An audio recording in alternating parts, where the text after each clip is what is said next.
Salut à tous, merci de nous rejoindre sur MCE, ma chaîne étudiante Sport Rue, le MAG, c'est ici et maintenant toutes les questions que vous vous posez, tous les grands thèmes, les grands débats, c'est évidemment sur notre antenne chaque semaine avec Sport Rue, le MAG. Le grand thème, le grand débat de ce soir, comment concilier le sport de haut niveau et les études, est-ce possible? Eh bien évidemment, il y a des invités pour y répondre dans cette émission, sous vos applaudissements nourris bien évidemment. Je vous demande d'accueillir Henri Chavancy, 3/4 centre du Racing Métro, équipe de top 14, c'est la première division du rugby, et qui est aussi en 3e année d'école de commerce. Voilà. Bonjour et merci de nous rejoindre. On est ravis de vous avoir. À vos côtés, Anthony Manchado. Anthony, bonjour, bonsoir.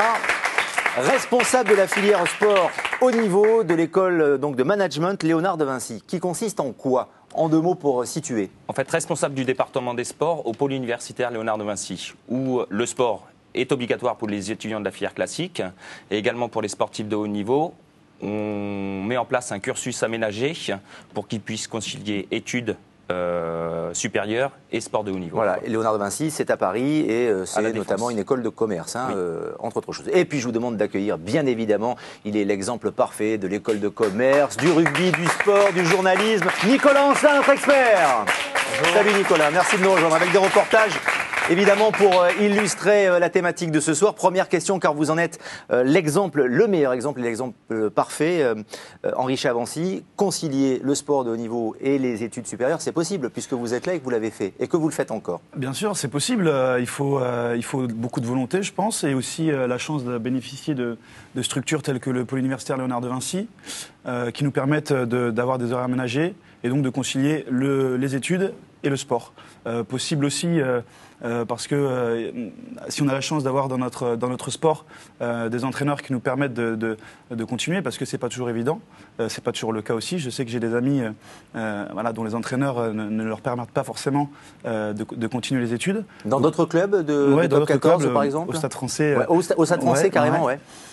Donc c'est vrai que moi j'ai la chance d'avoir des entraîneurs très compréhensifs sur ce niveau-là, qui me permettent de continuer les études, de louper certains entraînements, mais ils savent aussi que c'est pour mon bien et que voilà. Donc Pierre Berbizier, par exemple, est complètement en phase avec ça, quoi. Il vous dit vas-y, passe tes examens, réussis tes cours. Ouais, Pierre Berbizier, Samuel Manix aussi, l'entraîneur des 3/4, comprennent tout à fait ma position et mon envie de continuer mes études et me soutiennent là-dedans et savent très bien que voilà, c'est aussi pour mon épanouissement personnel et que ça aussi peut influer sur mes performances. Anthony Manchado, je vous donne la parole dans un instant, mais j'aimerais quand même voir avec vous, Henri Chavancy, ça donne quand même des concessions.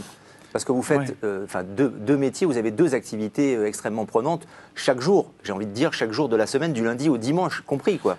Entre la récupération, les entraînements, la compétition, les devoirs, les examens, les révisions, enfin... C'est vrai que c'est pas évident et que ça demande beaucoup de concessions. C'est vrai qu'il faut faire beaucoup de sacrifices. Surtout que c'est pas facile, surtout à notre âge. C'est vrai qu'à 20 ans, on a envie de sortir, d'aller voir des amis le plus souvent possible. C'est pas forcément possible, mais après c'est un choix. Je pense que aujourd'hui je le regrette pas. C'est vrai qu'on est beaucoup pris entre les études et le sport. On n'a pas forcément le temps de faire autre chose à côté, même si on a du temps, mais c'est souvent consacré pour la récupération. Bien sûr. Et c'est un choix. Après, je le regrette pas du tout aujourd'hui. Anthony Manchado, à faire les 2, est-ce que finalement on ne néglige pas un peu les 2 en fait, au bout d'un moment? Alors, peut-être si une saison sportive est très très chargée, on a le cas avec des karatékas qui ont eu des championnats du monde, qui ont eu les Jeux mondiaux, qui sont pour les Jeux olympiques. Sur une saison très très chargée, malheureusement, il faut que l'étudiant choisisse le secteur soit sportif ou soit scolaire. C'est-à-dire qu'à un moment, il est obligé de faire un choix, quoi. Sur une grosse saison, obligatoirement, il y aura une incidence sur le scolaire s'il fait une grosse saison sportive. Mais voilà, on peut mener les 2 de front en ayant des études aménagées. Donc nous, ce qu'on propose en collaboration avec l'école de management Léonard de Vinci, donc c'est un cursus Bac+5 sur 6, 7 ou 8 ans, suivant les exigences sportives. Quelle est la différence avec l'INSEP, par exemple? C'est vrai que le grand public connaît l'INSEP, c'est l'Institut national du sport, d'éducation physique. Donc tous les sportifs et la reconversion des sportifs passent par l'INSEP, les métiers du sport aussi. Donc finalement, qu'est-ce qui fait la différence avec vous, avec Léonard de Vinci? On rappelle quand même que le sport est donc obligatoire, mais qu'il est noté, quoi. Il y a un coefficient, ce qui n'est pas le cas dans le système universitaire français aujourd'hui. C'est un système britannique. Exactement, anglo-saxon. Au pôle universitaire Léonard de Vinci, pour les étudiants de la filière classique, le sport est obligatoire. Ils ont entre 1h30 et 3 heures de sport par semaine.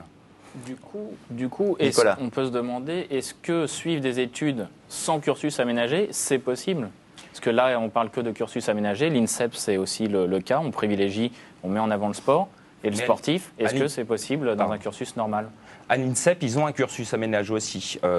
Ceux qui suivent les formations, je crois qu'ils proposent un cursus Bac plus 2 sur 3 ans, un BTS MUC, Management des unités commerciales. Voilà, Léonard de Vinci, c'est un Bac plus 5, les étudiants sortent cadres. Pour les sportifs de haut niveau, donc ils ont cours de 8h30 à 13h, et ensuite ils sont libérés pour leur entraînement respectif. Alors pour bien comprendre que ça s'adresse aussi à tous les sports, il y a le rugby évidemment avec Henri Chavancy, mais c'est tous les sports, et notamment le tennis. Vous êtes allé vous rendre compte de cela sur place, j'ai envie de dire, à Rouen, Nicolas. Alors, on a suivi un cas différent d'Henri Chavancy, mais qui finalement est guidé par la même envie, c'est-à-dire poursuivre son sport au plus haut niveau possible, parce qu'à un moment donné, on n'est pas non plus certain de ses résultats, mais en même temps, s'assurer une suite, et donc ça commence par les études. C'est le cas de notre tenniswoman qui étudie à Rouen. Claire, 22 ans, n'est pas une étudiante tout à fait comme les autres. Elle est joueuse de tennis de très haut niveau. Quand elle n'est pas en cours, elle frappe dans la balle. Et quand elle n'est pas sur un cours, elle joue du stylo. Elle sait qu'elle a peu de chances de devenir professionnelle, alors elle prépare son avenir.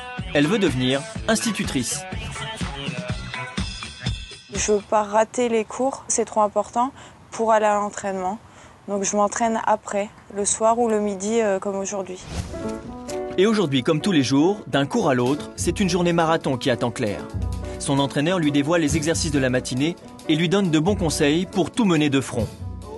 Tous les jours, avoir une régularité, une assiduité dans l'entraînement et ensuite être capable de bien s'organiser par rapport aux études universitaires et par rapport à l'entraînement. De retour chez elle, Claire, exténuée, retrouve ses amis. Un bref moment de détente. Pas question de sortir avec eux. À 22h30, c'est extinction des feux. C'est pas une contrainte pour moi de pas sortir le samedi soir ou de pas sortir en semaine. C'est pas du tout une contrainte. Le rythme de vie que j'ai me plaît et me convient. Comme Claire, allier tennis de haut niveau et cursus universitaire, c'est possible. Mais attention, les étudiants qui ne suivent pas le rythme en classe se voient très vite contraints d'abandonner le sport au profit des études.